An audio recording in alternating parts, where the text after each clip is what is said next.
మన తండ్రి అయిన దేవునికి సమస్త మహిమ, ఘనత, ప్రభావములు కలుగునుగాక.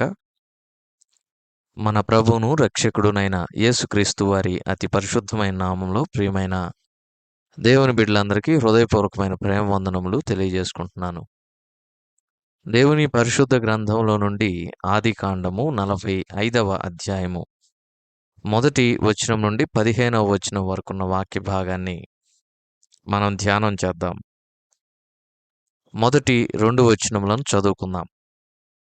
అప్పుడు యోసేపు తన యొద్ద నిలిచిన వారందరి ఎదుట తన్ను తాను అణుచుకొనజాలక, నా యొద్ద నుండి ప్రతి మనుష్యుని వెలుపలికి పంపివేయుడని బిగ్గరగా చెప్పాను. యోసేపు తన సహోదరులకు తన్ను తాను తెలియజేసుకొనినప్పుడు ఎవరునూ అతని యొద్ద నిలిచి ఉండలేదు. అతడు ఎలుగెత్తి ఏడవగా ఐగుప్తీయులను ఫరో ఇంటివారును వినిరి. దేవుడు ఈ కొద్ది మాటలను మన కొరకు దీవించునుగాక. ప్రభునందు ప్రియమైన సహోదర సహోదరులారా, చదవబడిన ఈ వాక్య భాగంను మనం గమనించినప్పుడు యోసేపు యొక్క అన్నలు యోసేపు దగ్గర ఉన్నారు. యోసేపు అందరినీ బయటికి పంపించి వేశాడు.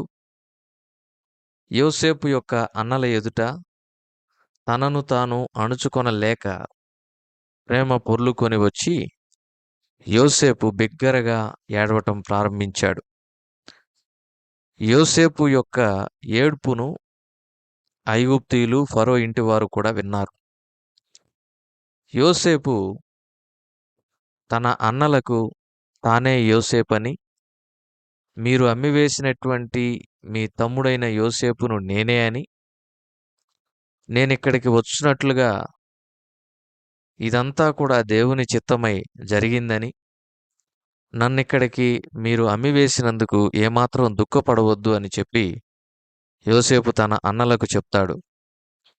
చెప్పిన తరువాత నా తండ్రికి ఈ విషయాన్ని తెలియచేయండి అని చెప్తాడు. బెన్యామీను మరియు యోసేపు యొక్క అన్నల మెడల మీద పడి యోసేపు ముద్దు పెట్టుకొని అందరి యొక్క యోగక్షేమాలను గురించి తెలుసుకుంటాడు. ఇది ఆదికాండం 45వ అధ్యాయం మొదటి వచనం నుండి 15వ వచనం వరకు జరిగినటువంటి చరిత్ర. ఈ వాక్య భాగంలో నుండి మనం కొన్ని మాటలను ధ్యానం చేద్దాం. 5వ వచనం, అయినను నేనిక్కడికి వచ్చినట్లు మీరు నన్ను అమ్మివేసినందుకు దుఃఖపడకుడి, అది మీకు సంతాపము పుట్టింపనీయకుడి, ప్రాణరక్షణ కొరకు దేవుడు మీకు ముందుగా నన్ను పంపించెను. ఇది చాలా ప్రాముఖ్యమైనటువంటి మాట. దేవుడు తన బిడ్డలైనటువంటి ఇశ్రాయేలీయులను క్షేమముగా ఉంచటానికి, క్షామములో నశించిపోకుండా ఉంచడానికి యోసేపును దేవుడు వారికి ముందుగా ఐగుప్తునకు పంపించినట్లుగా ఇక్కడ యోసేపు తన సహోదరులకు చెప్తున్నాడు. దేవుని ప్రణాళిక ఎంత గొప్పదో చూడండి. యోసేపు ఐగుప్తునకు ముందుగా పంపించబడ్డాడు అంటే దేవుని యొక్క ప్రజలైనటువంటి ఇశ్రాయేలీలు అనగా యాకోబు, ఆయన కుమారులు, ఆయన యొక్క పిల్లలు, ఆయన యొక్క వంశము, యాకోబు ఇశ్రాయేలుగా మార్చబడిన తరువాత నుండి ఇశ్రాయేలు అని పిలువబడుతున్నాడు.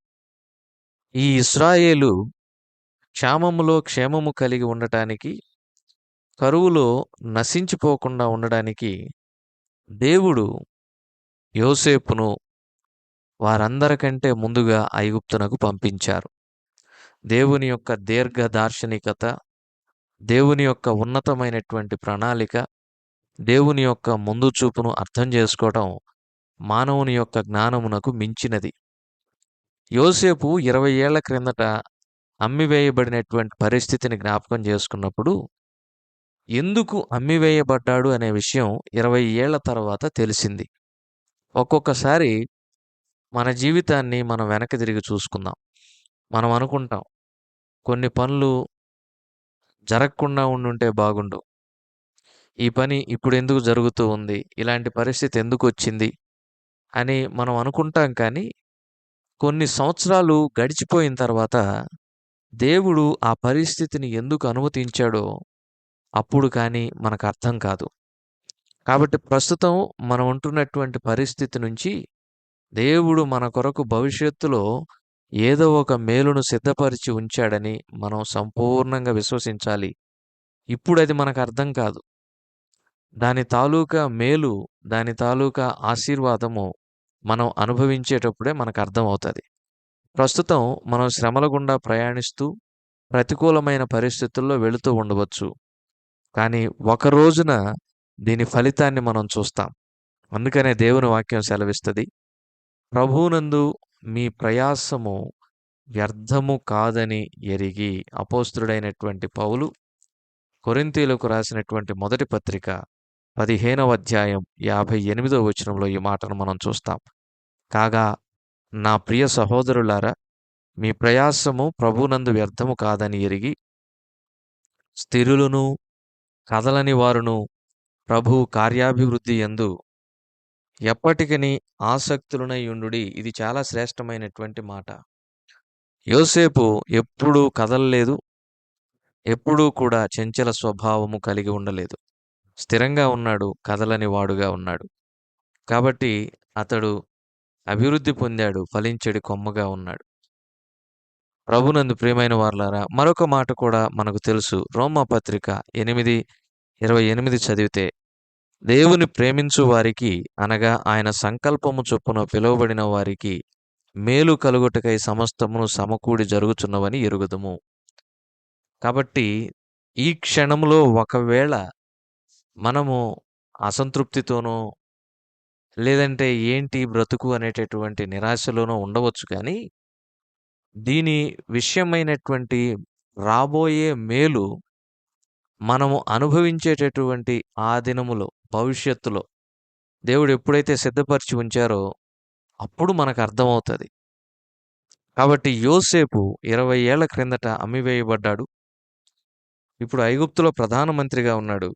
దాని వెనక దేవుని యొక్క సుదీర్ఘమైనటువంటి ప్రణాళికను ఆలోచన చేసి ప్రభువుని స్తుతించాలి. యోసేపు కూడా చూడండి, అన్నలారా మీరు నాకు హాని చేశారు. మీరు చేసినటువంటి హానికి ఇదిగో నేను కూడా ప్రతికీడు చేస్తాను, ప్రతిహాని చేస్తానని చెప్పి యోసేపు అన్నల విషయంలో పగజోలికి వెళ్ళలేదు. ప్రతీకారం జోలికి వెళ్ళలేదు. అన్నలను హృదయపూర్వకంగా క్షమించాడు. క్రైస్తవులు కలిగి ఉండాల్సినటువంటి మంచి గుణాల్లో ఒక ప్రాముఖ్యమైనటువంటి గుణం ఏంటంటే క్షమించడం. We should learn to forgive. మనము క్షమించడం నేర్చుకోవాలండి. మన విషయంలో ఎవరైనా కీడు చేసినా, హాని తలపెట్టినా ఏళ్ల తరబడి పగను సాధించడం అనేది వాక్యానుసారం కాదు. బైబిల్ అది మనకు నేర్పించట్లేదు. పైగా సాక్షాత్తు యేసుక్రీస్తు ప్రభువారే ఏమని చెప్పారో తెలుసా? ఆయన మత్తయి సువార్త 6వ అధ్యాయంలో ఒక మాట స్పష్టంగా చెప్పారు. అదేంటంటే 15వ వచనం, మత్తయి 6:15, మీరు మనుష్యుల అపరాధములను క్షమింపకపోయిన ఎడల మీ తండ్రియు మీ అపరాధములను క్షమింపడు. 14వ వచనం, మనుష్యుల అపరాధములను మీరు క్షమించిన ఎడల మీ పరలోకపు తండ్రియు మీ అపరాధములను క్షమించును. క్రైస్తవుడు క్షమాగుణం కలిగి ఉండాలి. ప్రభునందు ప్రియమైన వారలారా, భర్తలను క్షమించలేని భార్యలు, భార్యలను క్షమించలేని భర్తలు, పిల్లలను క్షమించలేని తల్లిదండ్రులు, తల్లిదండ్రులను క్షమించలేని పిల్లలు, తోబుట్టువులను క్షమించలేని సహోదరులు, సహోదరీలు, తోటి విశ్వాసులను క్షమించలేనటువంటి సహోదరీలు, సహోదరులు ఉంటూ ఉన్నటువంటి సందర్భాలివి, ఉంటూ ఉన్నటువంటి దినములివి. క్రైస్తవుడు క్షమాగుణము కలిగి ఉండకపోతే ప్రభువైన యేసుక్రీస్తు వారి యొక్క మనస్సు మనకు లేదని మనం అర్థం చేసుకోవాలి.